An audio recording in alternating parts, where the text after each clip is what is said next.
இறையாசி. இன்று ஏப்ரல் மாதம் 27ஆம் தேதி 2025 பாஸ்கா காலத்தின் 2ஆம் ஞாயிறு, இறையிறக்கத்தின் ஞாயிறு.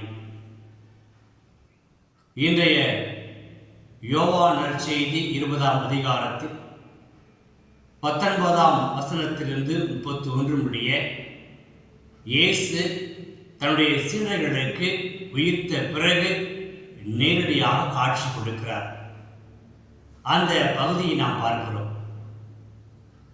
இயேசு இறந்த பிறகு நாடு முழுவதும் ஒரே கொந்தளிப்பு, பயம், குறிப்பாக சீடர்களுக்கு மரண பயம்.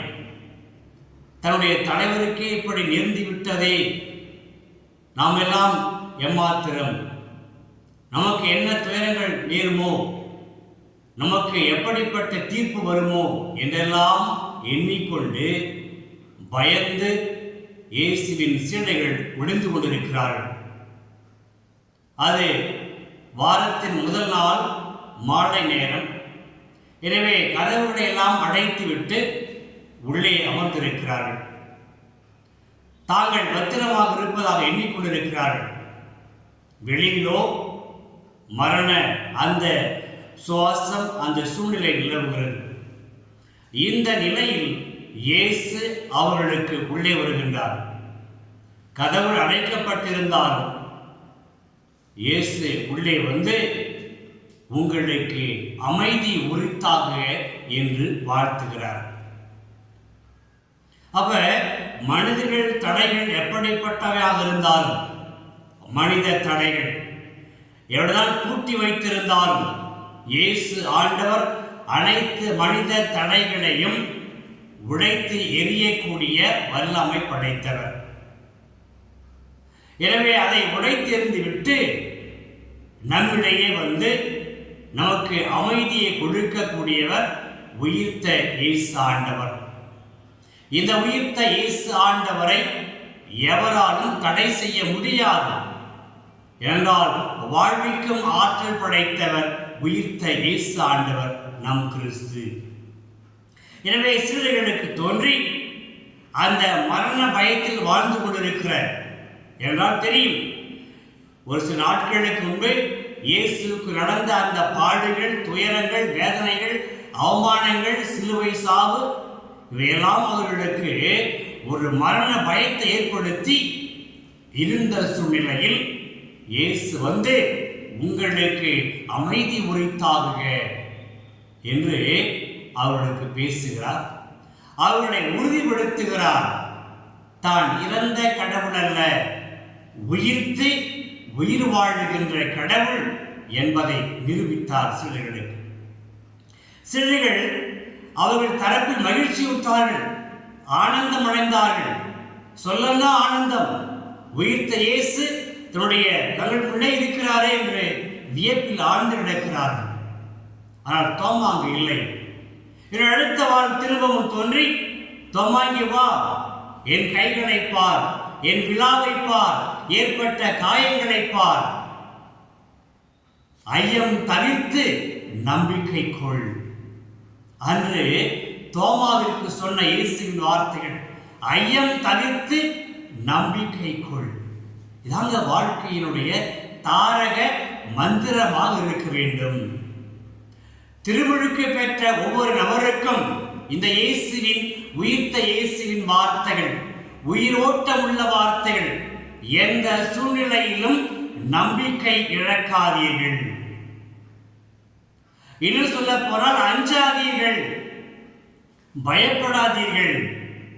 நான் இருக்கிறேன், உங்களுக்காக பேசுவதற்காக, உங்களை வழிநடத்துவதற்காக நான் இருக்கிறேன் என்று அந்த சீடர்களுக்கு உறுதியளித்தார் இயேசு ஆண்டவர். அப்ப அந்த ஐயம் தவிர்த்து நம்பிக்கை கொண்டு சொன்ன உடனே அவர் என்ன சொல்கிறார்? இயேசு, உங்கள் மன வலிமை அவ்வளவு போதுமானதாக இல்லை. உங்கள் மன வலிமையை, ஆற்றலை நம்பி மட்டும் இருக்காதீர்கள். நீங்கள் சோர்ந்து போவீர்கள். நீங்கள் உங்களை நம்பினால் உங்கள் அறிவையும் ஆற்றலையும் அனுபவத்தையும் மட்டுமே நம்பி வாழ்ந்தால் நீங்கள் வீழ்ந்து விடுவீர்கள். ஆனால் என்ன செய்ய இயேசு என்ன சொல்ல வருகிறார்? இயேசு சொல்கிறார், ஐயம் தவிருங்கள், நம்பிக்கை கொள்ளுங்கள். மூன்றாவதாக முக்கியமான ஒரு கட்டத்திற்கு வருகிற இயேசு அவர்கள் மேல் ஊதுகிறார். ஊதி தூய ஆவியை பெற்றுக் கொள்ளுங்கள். இயேசு என்ன ஊதினார்?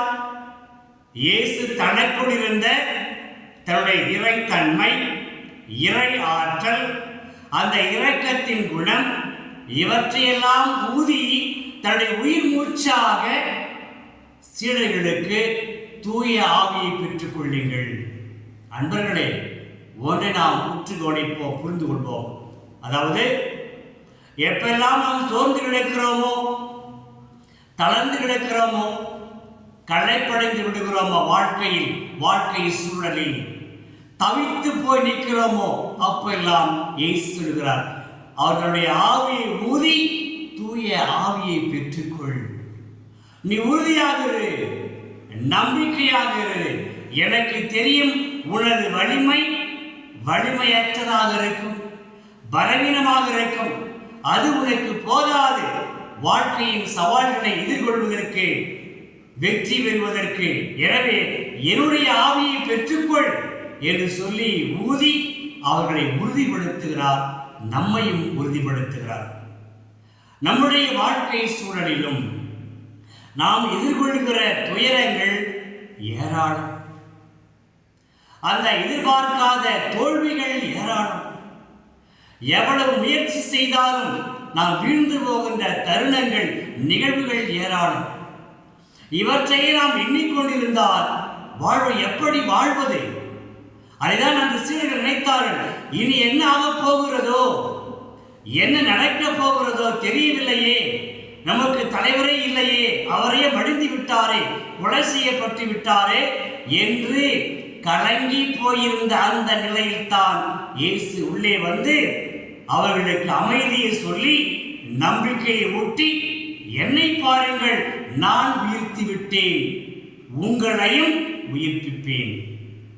எந்த ஒரு துயரமும், எந்த ஒரு கலக்கமும், எந்த மனச்சோர்வும், தோல்வியும் நிரந்தரம் அல்ல.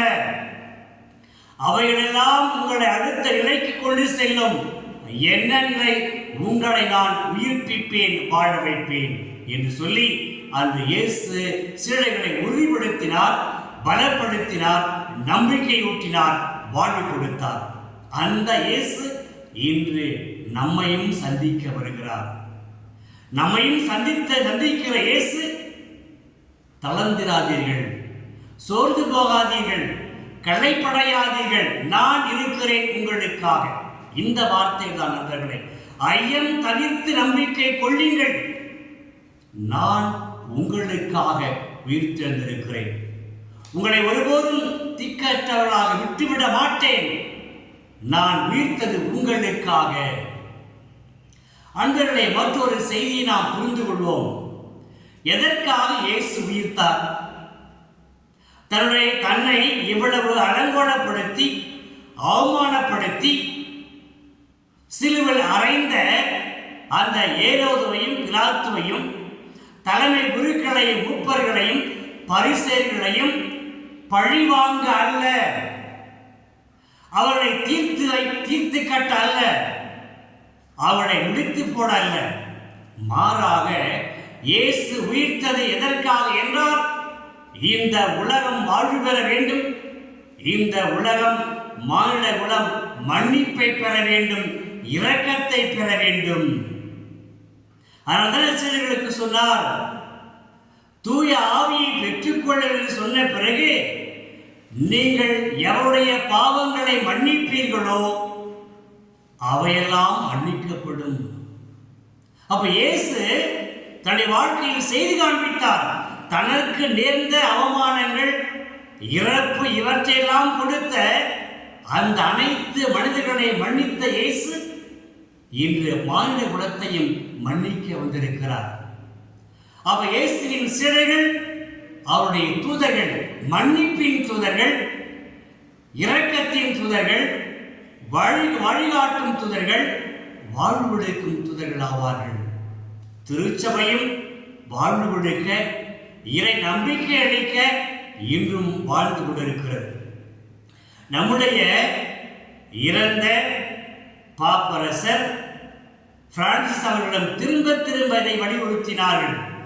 இரக்கத்தின் முகங்களாயிருங்கள், மன்னிப்பின் முகமாயிருங்கள். உங்கள் வார்த்தைகள், உங்கள் செயல்பாடுகள் பிறரை வாழ வைக்கட்டும். குறிப்பாக ஏழைகளையும் வறியோரையும் அந்நியர்களையும் அகதிகளையும் வாழ வைக்கின்ற கரங்களாக, இதயங்களாக நீங்கள் செயல்படுங்கள் என்று இறந்திருக்கிற நம்முடைய அன்பு பாப்பரசு சொல்லியிருக்கிறார்.